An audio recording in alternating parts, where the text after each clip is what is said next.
Hey everybody, it's Sam with the Go-To Roofer, and today I've got a little bit of a different kind of tutorial for you. If you have a laptop that is not connecting to the internet, it may not be a reason to throw out the entire laptop. Maybe you just need a new Wi-Fi chip, a Wi-Fi adapter added to your computer. So I had this exact same problem happen with my laptop this last week. Opened it up and it just simply wouldn't connect to the internet. Couldn't find the Wi-Fi, anything like that. And what I determined is that the adapter for the Wi-Fi failed. The laptop I'm using is a Dell G15 gaming laptop, and we are using this little guy right here called the AX201, and we're going to show you how to install that. All right, so we got a couple tools here that we'll be using. We've got our Wi-Fi, or our Wi-Fi adapter chip. We've got a little box here that it came in that I'm keeping the parts for it. We've got a second box so that we can take the screws out and lay them out in the same pattern as the laptop so we don't forget where they go. And we've got 3 different screwdrivers here. I've got a small flat, I've got a large Phillips, and the small Phillips that came with the deal. All right, so let's jump into it. First thing we're gonna do is we're gonna unscrew these screws around the outside, and then pop these set screws in the middle and pop the case off. So we'll start here and work our way around. As I remove the screws, I'm going to place them in this tray in the order that I took them out, in approximately the same position so I can stick them right back in. On this particular model, it doesn't matter so much. They're almost all the same size.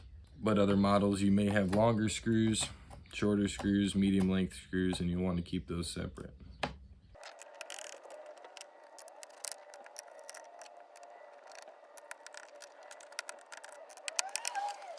One of the tools that might be helpful is one of these little forceps here. I'm going to keep them off to the side. All right, now that we've removed the screws and loosened these here, we're going to start on one side and find where it naturally lifts up. There are little clips along here, here, here, here, here, here, etc. all the way around, and we just need to put some pressure on that to release it without breaking them. And that removed really easily for me. Sometimes you'll have to wiggle around and find them. I'll make sure I don't lose these screws, these ones that can pop out of here. Yeah, it looks like we're good on those. All right, I'm just gonna set the bottom aside. All right, now we're looking at the inside of this G15 model. And what we got here is we've got the battery area, speakers, we've got spots for RAM, extra RAM there. Let's see, we've got our cooling system here, motherboard. Adapter is right here. This is the one we're after. And so the first thing we're gonna do, always to be safe, is we're gonna remove the power to the motherboard. So I'm just gonna loosen this tape here very carefully. And on the other side, I'm going to turn that into a little tab like that so I can pull back.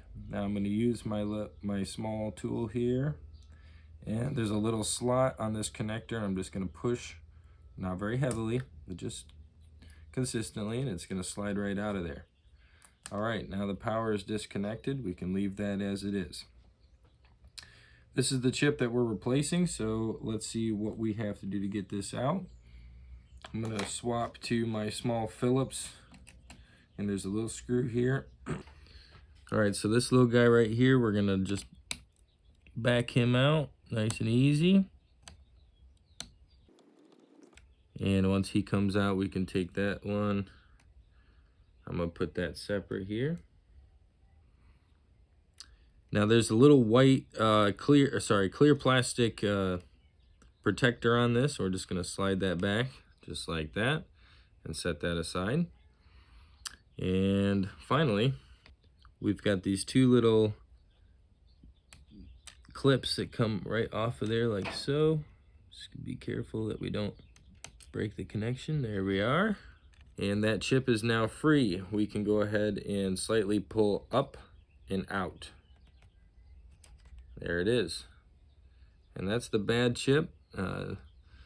looks almost identical to the new chip, so let's make sure we don't confuse those. I'll set that to the left. All right, so we got our chip out here. We're gonna stick it back in. This is the new chip. Come down and at a slight angle, try and stay centered on it. Just lightly push. There we are.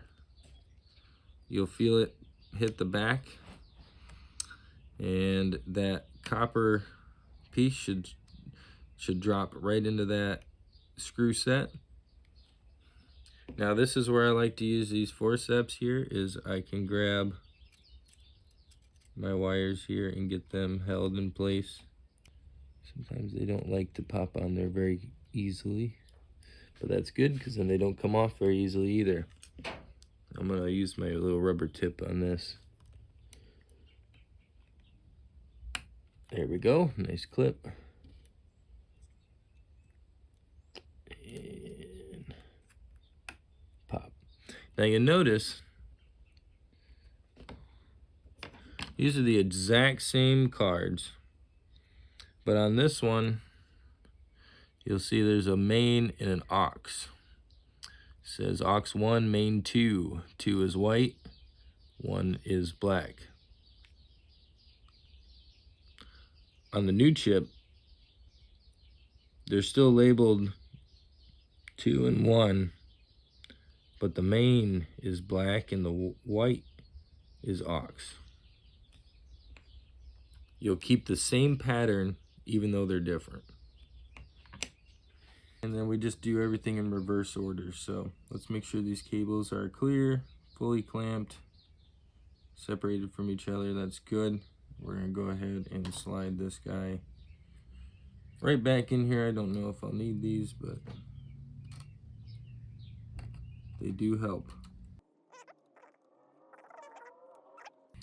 All right, we'll replace it with the same screw we took out of it. Make sure it's straight, not cross-threaded, and zip it down. You want this one to be good and snug. You don't want to over-tighten it. You want to make sure that when you kind of just lightly tap the card here, just give it a nice gentle wiggle, that there's no movement there. We can do a little better on this. All right, now we need to replace the power cable here.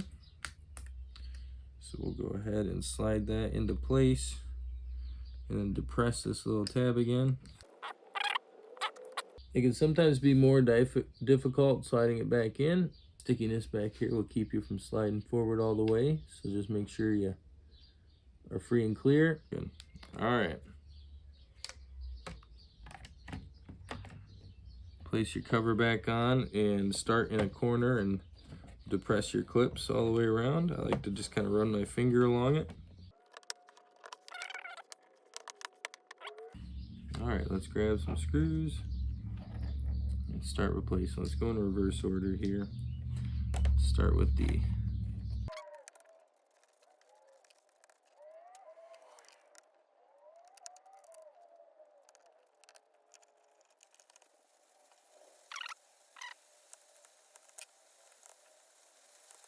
And so that, ladies and gentlemen, is how you replace a Wi-Fi adapter.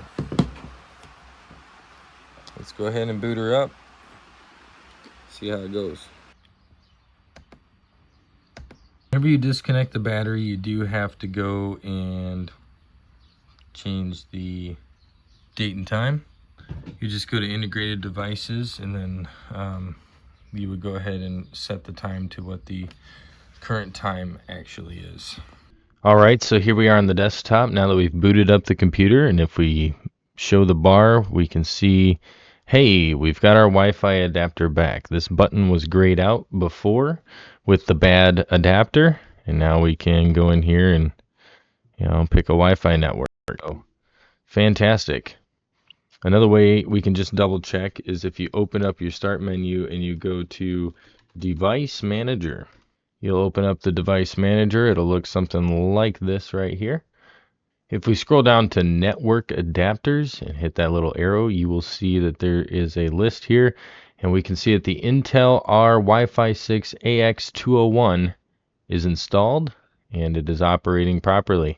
You can even open up properties here, and it'll tell you, hey, it's working properly. So that's how you fully replace it and confirm. Thanks for watching this awesome tutorial.